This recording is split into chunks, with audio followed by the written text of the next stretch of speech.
Welcome to my channel. My second request for the day is Sabaton singing To Hell and Back.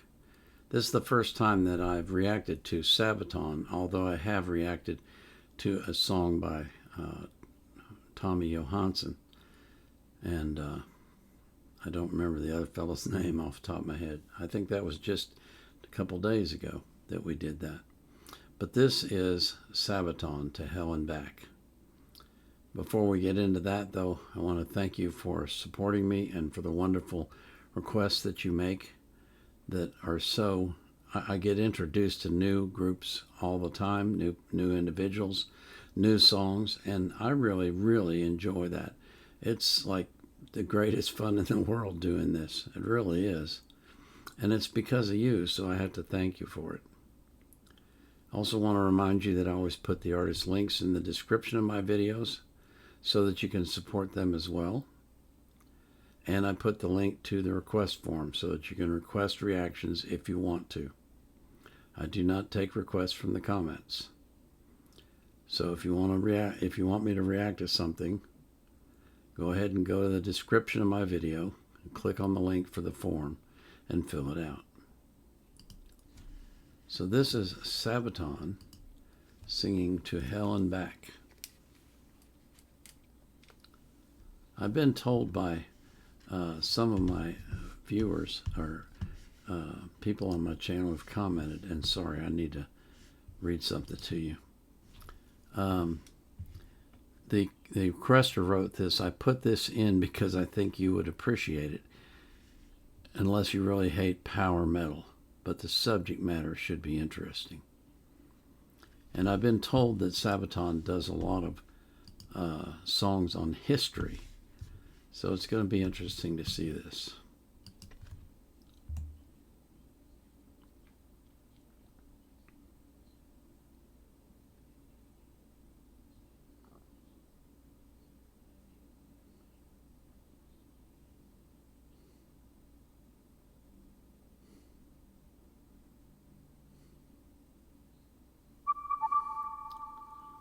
Oh, yeah.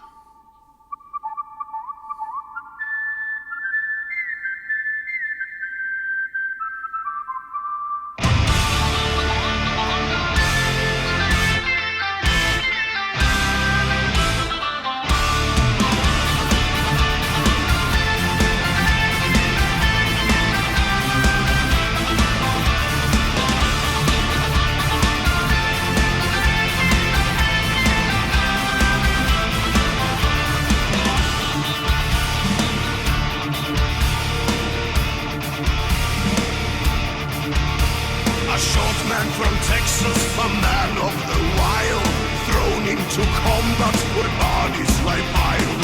Hides his emotions, his blood's running cold. Just like his victories, his story unfolds. Light, our white light, if there be any glory in war, let it rest on men like him.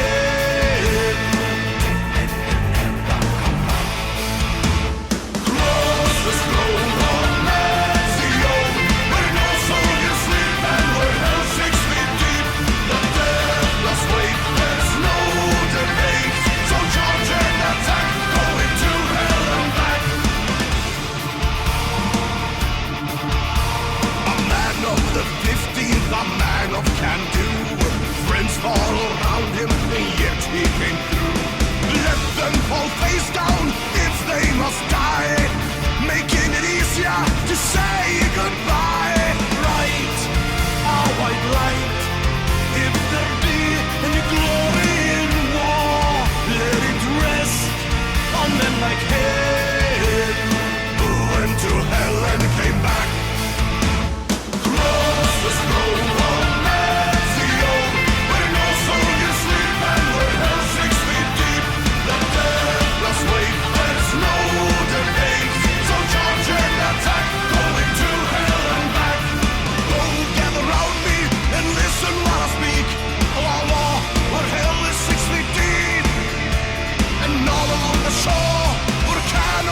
Oh, wow.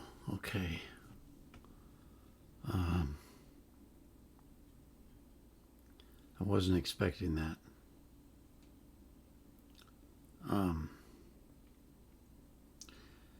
If you don't know the story of Audie Murphy, look him up on Wikipedia.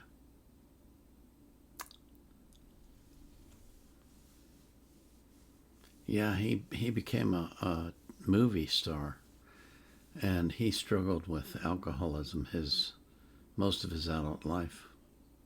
He just couldn't deal with all the death and destruction that he'd seen. And you know, it's interesting. It's like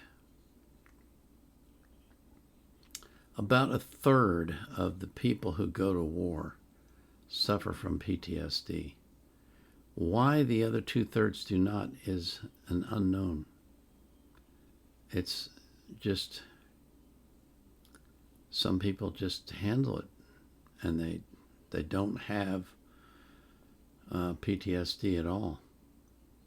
But there's others who struggle with it their entire lives.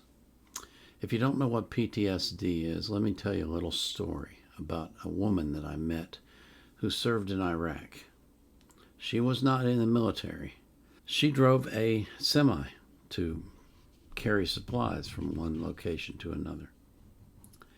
And she had a co-driver, and so they drove together.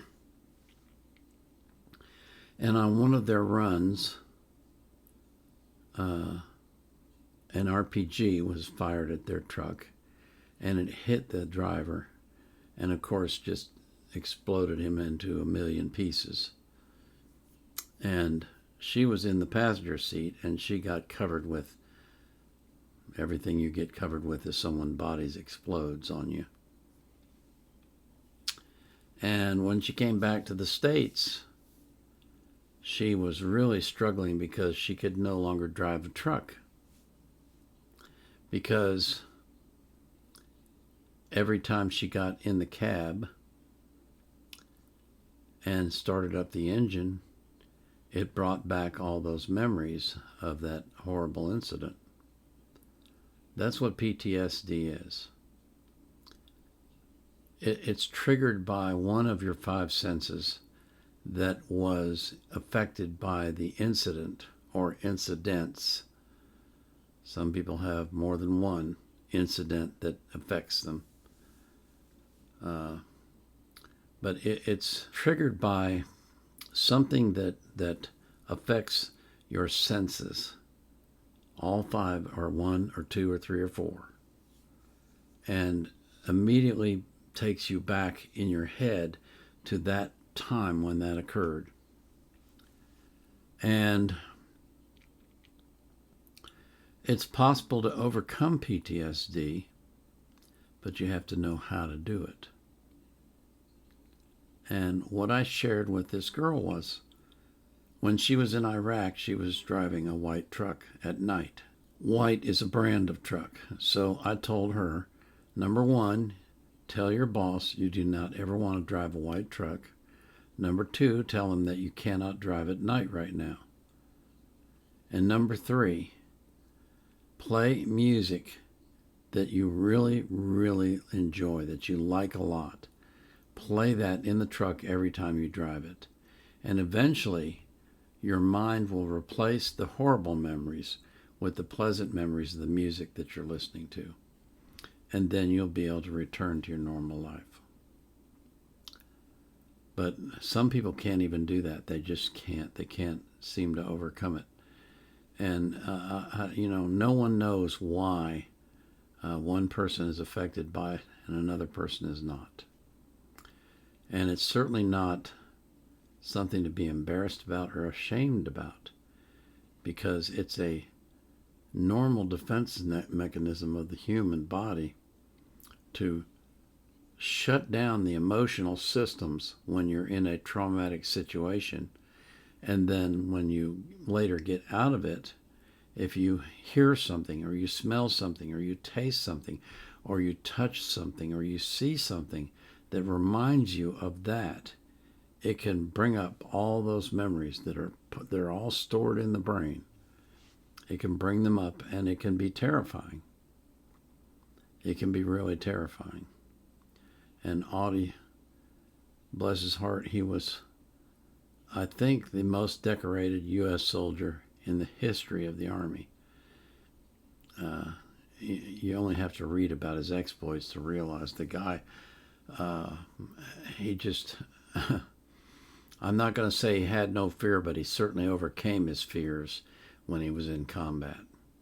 And he was aggressive, and he was decisive, and he got things done. And he fought with PTSD his entire life as a result. He's in a lot of movies. You can look up his movies, and you probably, most of you have probably seen at least one of them. But maybe you don't know the story behind it. This was a great song. I enjoyed the music. I like the lyrics a lot because it's a message, and you know how I like messages. I thought the melody was great, and I liked the guitar work. I really did. I'm looking forward to hearing some more of Sabaton in the future. In the meantime, I'll pray for you that whatever is going on in your life, that God will heal it. And if you're fighting with PTSD, especially if it's from combat, then I pray that God relieves that from you, that he removes that stimulus trigger and makes you whole again. And I pray for that for every single person who's ever been in combat and struggles with PTSD. This is the Vietnam Era Vet out.